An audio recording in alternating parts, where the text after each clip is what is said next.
Hey guys, Pieguyrulz here, and I wanted to give a little opinion on the Cartoon Network miniseries Over the Garden Wall. This review is going to be a very basic overview of the series. I'm not going to delve into the deeper themes, I'm not going to try to analyze it here. I'm just trying to give you as much information as possible without spoiling a single thing so that you know whether or not this would be something you're interested in checking out. Because this show is very different from a lot of things out there. From the promos and knowing about some of the people behind it, you might think that it's going to be similar to Adventure Time. And in a way it is, but the closest analog I would say this show has is probably something like a Miyazaki film. The thing about this series is that though yes, there is a bad guy, yes, there is a climax, it is in no way an epic. It's not about fighting, it's not about having a big adventure. It's about a lot of little quiet moments. It's about the wonderful background art. It's about telling these relatively simple morality tales. So if you're expecting fighting and comedy and action,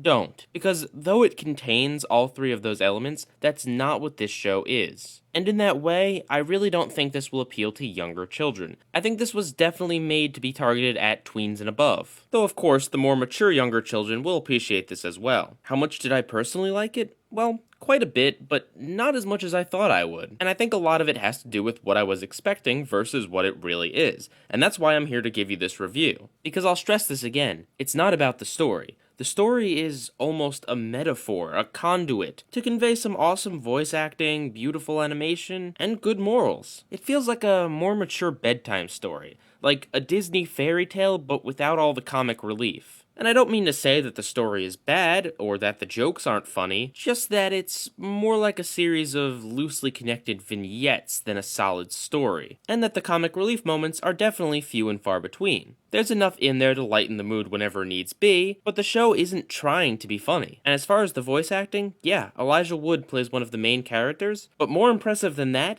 is Christopher Lloyd plays a character and gives a really chilling performance. And Tim Curry plays a woman. And in terms of the crew, a lot of Adventure Time alumni like Pat McHale worked on this, which should speak for the thing's quality. So the voice acting is fantastic, the people behind the show have made other things that I really admire, the background art is really something that has to be seen to be believed, it looks so beautiful, and the thing has a more somber tone than a lot of other shows out there. But despite all that, there is a reason why I didn't love it. Personally, I found it a bit dull in a few places. For example, the school episode. I wasn't entirely sure what the point of any of it was, and I found the whole twist to be predictable from the start, and I feel like it didn't have much to do with the greater themes of the story. I'm sure I'm missing something, and if I went back and watched it a few more times, maybe I'd get something more out of it, but that episode in particular stood out to me as one of the less interesting. And when you combine that with the fact that the characters' backgrounds aren't explained until very late into the miniseries, I find that it can be a little hard to start into. You're just kind of thrown into this really weird fairy tale-like world without much explanation. And though it does make some pretty good reveals later on down the road, I find that it was a little bit hard starting this thing as I wasn't super invested in the characters from the start. It took a few episodes for me to really care. Taken as a whole, I think it was a smart decision to leave out the backstory till the end,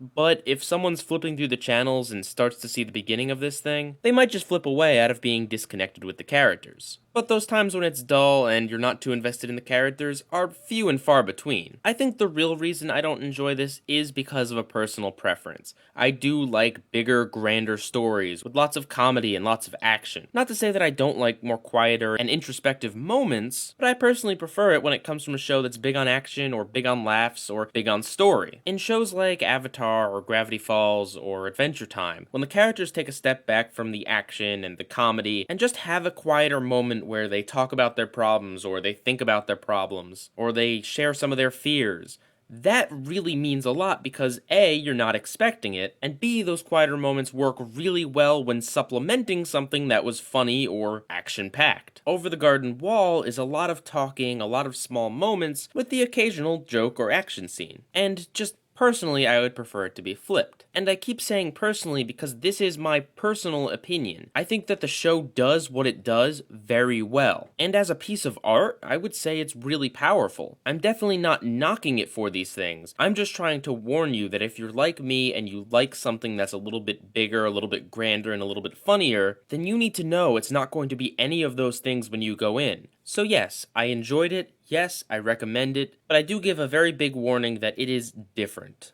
In terms of what this means for Cartoon Network, though, honestly, whether the show was great, crap, or somewhere in between, I'm very happy that they decided to do something different. This show is clearly not intended to sell merchandise, and it's definitely something that isn't going to appeal to everyone. And it looks like it wasn't a very cheap production either. It was a big gamble, but I'm so happy Cartoon Network decided to do it. Because if nothing else, even if you hate Over the Garden Wall, it's definitely pushing the medium. It's definitely trying to do something that isn't commonly done in kids shows. It's trying out a different format, it's trying to be a little bit more stern in its tone. This is exactly the kind of experiment I would want to see from a Cartoon Network. This is why I give mad props to Cartoon Network. Because even when they produce something like Problem Solvers, it is different. They are trying something very different with the medium. It's not always going to work out, but experimentation is key when making great art and discovering the next big thing. I think the miniseries format is something that can work really well going forward. When you know you only have to make X episodes of a show, it's a lot easier to tell a very specific story you want to tell with a very specific beginning and ending. You don't have to worry about, oh, well, what if they want more episodes, or what if they want another season, or whatever. You know exactly the time you have to tell this story, and you're able to plan it out accordingly.